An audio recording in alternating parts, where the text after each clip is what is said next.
कहानी की शुरुआत होती है बेक नाम के एक चोर को दिखाते हुए, जो अपनी प्रेमिका जाया के लिए कपड़े और जेवर चुराकर लाता था। जाया एक धार्मिक लड़की थी जो देवताओं पर बहुत विश्वास करती थी, लेकिन बेक एक नास्तिक था और साथ ही एक शातिर चोर भी। वहीं उनसे कुछ दूर बने देवताओं के महल में आज जश्न का माहौल था, क्योंकि आज ओसाइरस के बेटे होरस की राज्याभिषेक होने वाली थी।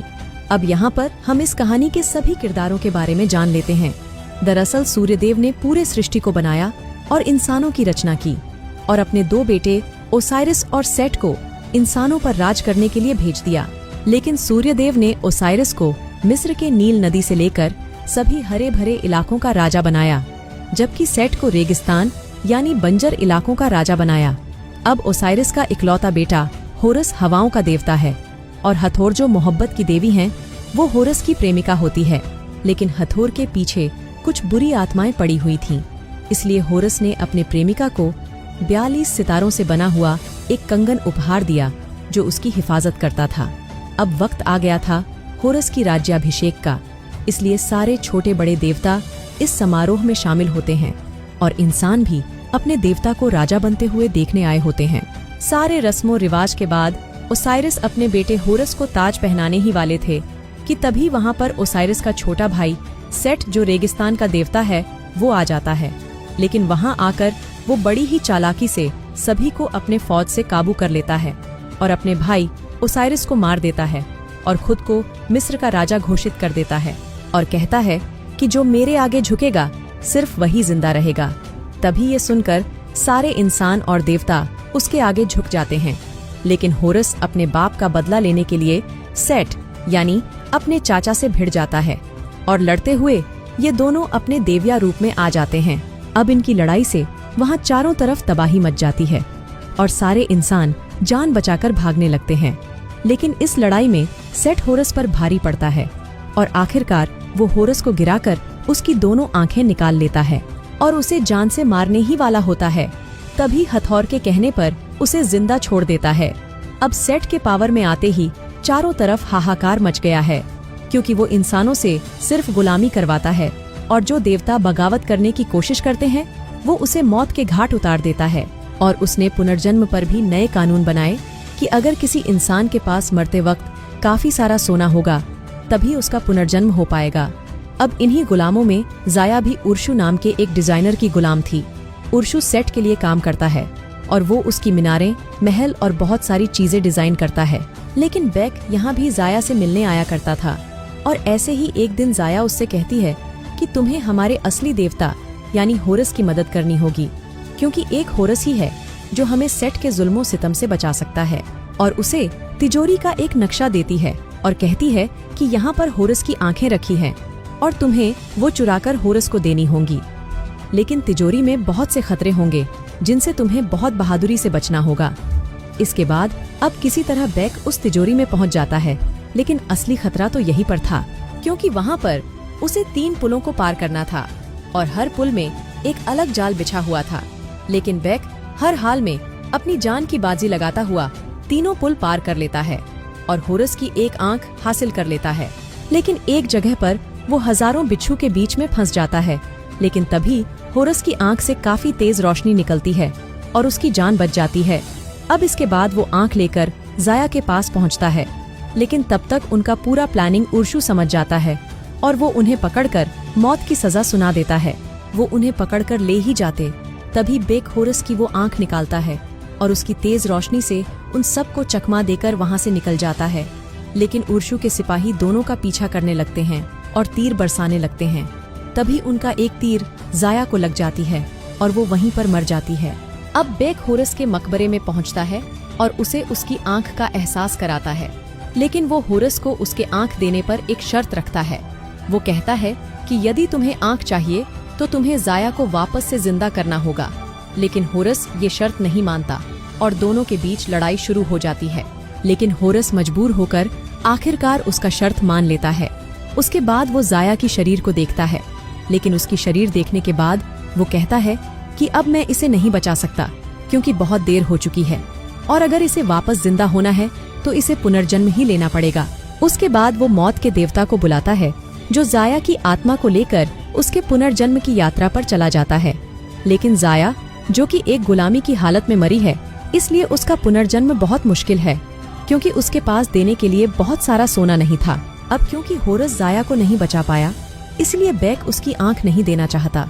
लेकिन होरस जबरदस्ती उससे अपनी आंख छीन लेता है, मगर वो ये देखकर गुस्सा हो जाता है कि बेक ने सिर्फ एक ही आंख लाया, इसलिए वो उसे मारने लगता है।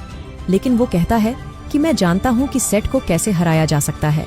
असल में उसकी शक्तियाँ जहाँ पर कैद है, मैं तुम्हें उस पिरामिड में ले जा सकता हूँ, क्योंकि मैंने उसका नक्शा देखा है। लेकिन बदले में तुम्हें जाया को वापस लाने का कोई रास्ता ढूंढना होगा। अब होरस उसे वादा करता है कि वो राजा बनने के बाद जाया को वापस जरूर ले आएगा। अब इसके बाद ये दोनों अपने सफर पर निकल जाते हैं। वहीं सेट को पता चल जाता है कि एक इंसान ने होरस की आंख चुरा ली है, इसलिए वो अपने सिपाहियों के साथ होरस के मकबरे ये पहुंच जाता है, जहां पर उसे जाया की शरीर मिलती है और वो ये देखकर सारा का सारा षड्यंत्र समझ जाता है। अब दूसरी तरफ होरस बेक को लेकर एक पहाड़ की चोटी पर पहुंचता है, जहां से सूर्यदेव तक पहुंचने का रास्ता बना होता है। लेकिन दोनों आंखों के बिना होरस अपना दिव्य रूप धारण नहीं कर सकता, इसलिए वो अपने दादा सूर्यदेव से शक्तियां मांगता है, जिसके बाद वो बेक को लेकर सूर्य की ओर उड़ान भरता है। अब वहां पहुंचने के बाद उसके दादा यानी सूर्यदेव अपनी कश्ती पर सवार होते हैं, जहां पर उन्हें हर रात अंधेरे के दानव कालसुरसा से लड़ना पड़ता था, जो कि दुनिया को खाने के लिए हर रात आता था।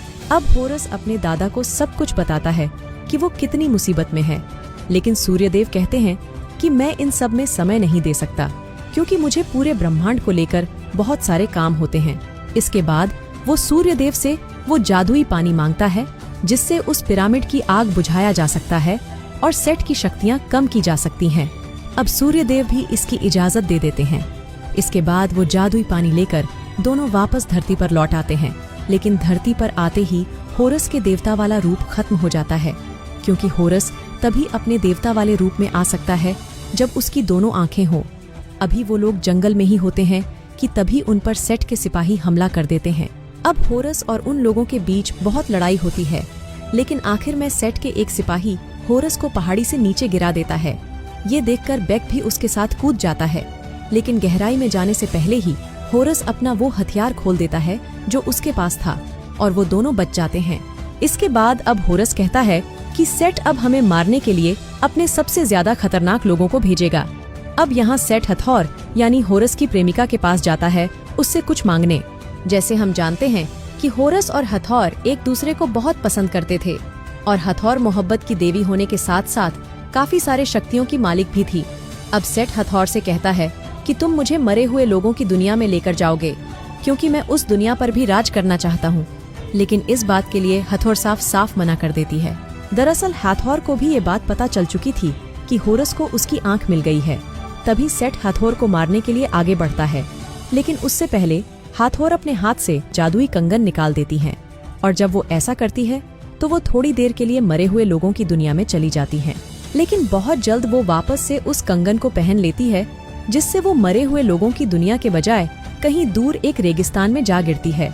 अब वहीं हम देखते हैं कि होरस और बेक एक काफी पुराने मंदिर पर हैं, लेकिन तभी वहाँ पर सेट की भेजी गई दोनों खतरनाक औरतें बड़े बड़े सांप लेकर वहाँ पर आती है, जिन सांपों के मुंह से आग निकल रही होती है, और ये सांप होरस और बेक पर हमला कर देते हैं।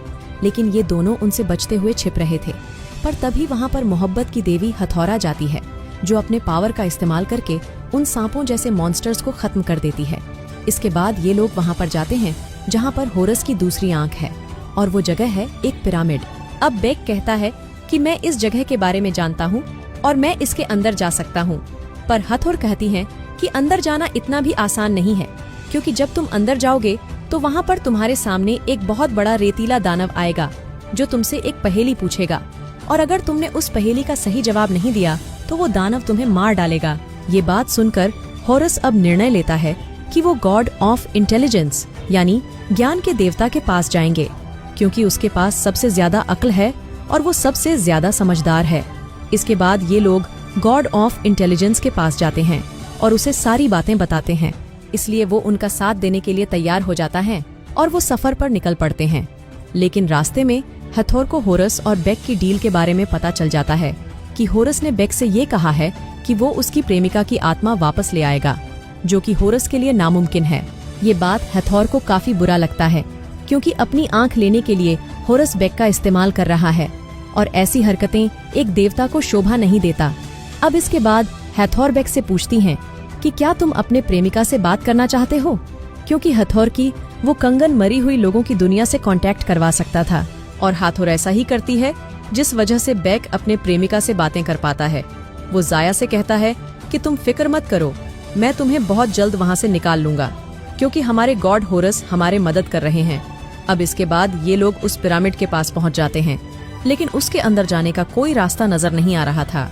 पर बेक कहता है, मैं जानता हूँ कि अंदर जाने का दरवाजा कहाँ पर है और वो कैसे खुलेगा, क्योंकि वो जानता था कि अंदर एक वेल है जिसके घूमने से वो दरवाजा खुल जाएगा। इसके बाद वो 2 पत्थरों के बीच से अंदर जाता है और बड़ी मुश्किल से किसी तरह उस वेल तक पहुंच जाता है, और जैसे ही उस वेल को घुमाता है तभी एक दरवाजा खुल जाता है। इसके बाद सभी अंदर आते हैं, पर अभी ये लोग आगे बढ़ ही रहे थे कि तभी इनके सामने वो बड़ा रेतीला दानव आ जाता है जो इनसे पहेली पूछेगा। फिर वो दानव इनको पहेली पूछने लगता है। पहेली ये थी कि मैं नहीं था पर हमेशा रहूंगा, किसी ने मुझे नहीं देखा और ना देखेगा, पर हर जिंदा और सांस लेने वाले को मुझ पर भरोसा है, बताओ कौन हूँ मैं। तभी गॉड ऑफ इंटेलिजेंस काफी सोचने के बाद एक जवाब देता है कि इस पहेली का जवाब है आने वाला कल, और ये जवाब सही हो जाता है। इसके बाद वो रेतीला दानव गायब हो जाता है और उन्हें आगे जाने देता है। फिर होरस उस पानी को निकालकर बस गिराने ही वाला होता है कि तभी वो एक ट्रैप में फंस जाते हैं। इसके बाद वहाँ पर सेट आता है और यहाँ पर हम ये जान पाते हैं कि ये सब कुछ सेट का ही षड्यंत्र था। अब सेट यहाँ आते ही गॉड ऑफ इंटेलिजेंस का दिमाग निकाल लेता है और कहता है कि बहुत शुक्रिया, मुझे इसकी बहुत जरूरत थी।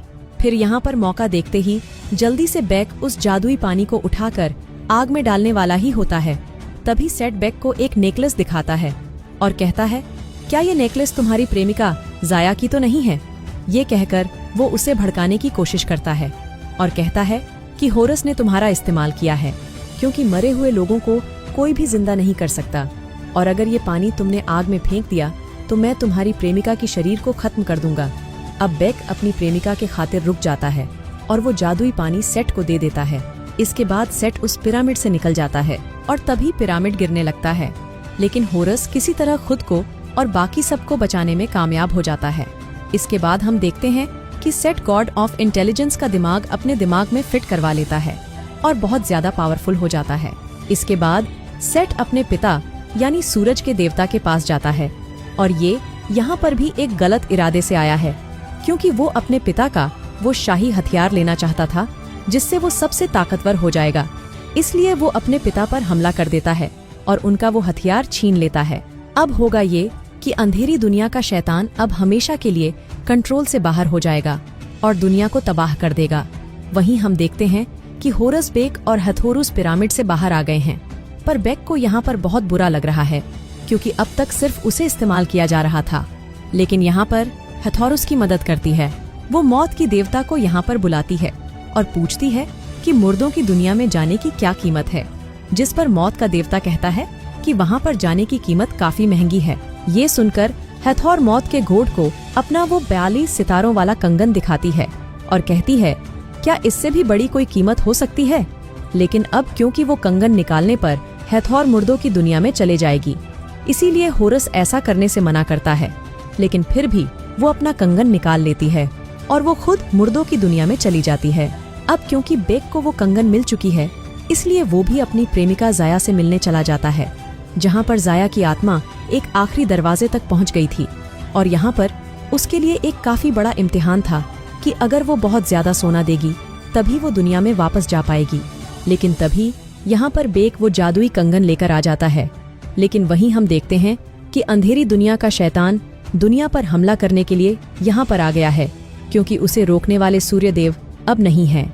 तभी मौत का देवता बेक को कहता है कि जल्दी वापस होरस के पास जाओ, क्योंकि वो ही है जो इस अंधेरी दुनिया के शैतान को रोक सकता है। मैं इसे ज्यादा देर तक काबू नहीं कर पाऊंगा। तभी बेक इस दुनिया में वापस आ जाता है और होरस को सारी बातें बताता है। लेकिन वहीं सेट के पास उसके पिता के शाही हथियार होने के बावजूद भी वो उस शैतान को इस दुनिया में आने देता है। लेकिन वहाँ पर होरस आकर सेट को रोकने की कोशिश करता है, पर उन दोनों के बीच एक बहुत बड़ी लड़ाई शुरू हो जाती है। लेकिन इस लड़ाई में भी सेट होरस पर भारी पड़ रहा था, क्योंकि होरस अपने देवता वाले रूप में नहीं था। फिर भी वो सेट से टक्कर का मुकाबला कर रहा था। अब आखिरकार एक समय ऐसा आता है कि सेट होरस को मारने ही वाला होता है कि तभी वहाँ पर बेक आ जाता है और होरस की मदद करता है। लेकिन अब सेट होरस को छोड़कर बेक से भिड़ जाता है। लेकिन अब इस लड़ाई में बेक सेट से होरस की वो दूसरी आंख छीन लेता है और उस आंख को होरस की तरफ फेंक देता है। लेकिन यहाँ पर होरस निर्णय लेता है कि वो बेक को ही बचाएगा, इसलिए वो बेक को नीचे गिरने से पहले पकड़ लेता है और दोनों ऊपर लटक जाते हैं। लेकिन तभी सेट उस शाही हथियार से वहाँ पर वार कर देता है, जिससे वहाँ से आग निकलने लगती है। इसलिए होरस वहाँ से अपना हाथ छोड़ देता है और दोनों नीचे गिरने लगते हैं। लेकिन नीचे गिरते समय अचानक होरस का रूप बदल जाता है, यानी वो अपने देवता वाले रूप में आ जाता है, जबकि उसके पास उसकी आंख भी नहीं थी। तभी यहाँ पर उसे ये पता चलता है कि उसकी सारी शक्तियाँ सिर्फ उसके आंखों में नहीं, बल्कि इस बात में थी कि वो खुदगर्जी छोड़कर एक अच्छा देवता बने और किसी की मदद करे। और अब एक बार फिर से होरस और सेट के बीच एक घमासान लड़ाई शुरू होती है, जिसमें दोनों के बीच काफी लड़ाई होने के बाद आखिरकार सेट की हार हो जाती है। और एक समय ऐसा आता है जब होरस सेट को मारने वाला होता है। तभी सेट उसे कहता है कि मुझे एक मौका फिर से दे दो और मुझे जिंदा छोड़ दो, क्योंकि मैंने भी तो तुम्हें जिंदा छोड़ दिया था। पर होरस कहता है कि मैं तुम्हारी तरह बेवकूफ नहीं हूँ, जो गलती तुमने की है मैं वो कभी नहीं करूँगा। ये कहकर होरस सेट को जान से मार देता है। अब वहीं पर अंधेरी दुनिया का शैतान उस जादुई पानी की तरफ बढ़ रहा था। तभी होरस अपने दादा यानी सूरज के देवता के पास जाता है और उन्हें उनका हथियार लौटा देता है, जिसका इस्तेमाल करके सूर्यदेव उस अंधेरी दुनिया के शैतान को वापस उसकी दुनिया में भेज देते हैं। अब इसी बीच हम देखते हैं कि बेक की मौत हो चुकी है, पर होरस को अपनी शक्तियां मिलने के बाद भी वो किसी को वापस जिंदा नहीं कर सकता। इसलिए वो बेक को उठाकर वही मकबरे में रख देता है जहाँ पर जाया यानी उसकी प्रेमिका को रखा था। तभी वहाँ पर सूर्यदेव आ जाते हैं और होरस को कहते हैं कि मेरे पोते, कहो तुम्हें क्या चाहिए, तुम जो मांगोगे तुम्हें वही मिलेगा। पर होरस कहता है कि मुझे कुछ नहीं चाहिए सिवाय उसके जो मैं दे नहीं सकता। इसके बाद सूर्यदेव बेक और जाया को वापस जिंदा कर देते हैं। अब इसके बाद हम देखते हैं कि होरस अब पूरे मिस्र का सबसे अच्छा राजा और एक शक्तिशाली देवता बन गया है और यहाँ पर एक नया कानून बनाता है कि आज से मरने के बाद पुनर्जन्म हासिल किया जाएगा, दौलत से नहीं बल्कि अच्छे कर्मों से, दया और दरिया दिल्ली से। इस दुनिया की जिंदगी में हम क्या करते हैं, कैसे करते हैं, सिर्फ इसकी अहमियत रहेगी, ना ही बहुत सारे सोने चांदी और धन दौलत की। और इसके बाद अब होरस मरे हुए दुनिया के लोगों में जाता है, जहां से वो अपनी प्रेमिका हाथौर को वापस लाएगा, जिसने अपनी ही जान का त्याग देकर जाया की जिंदगी बचाई थी। और अब मिस्र के हालात बहुत ही खूबसूरत और शांति हो गई है। और इसी के साथ ये कहानी यहीं पर खत्म हो जाती है।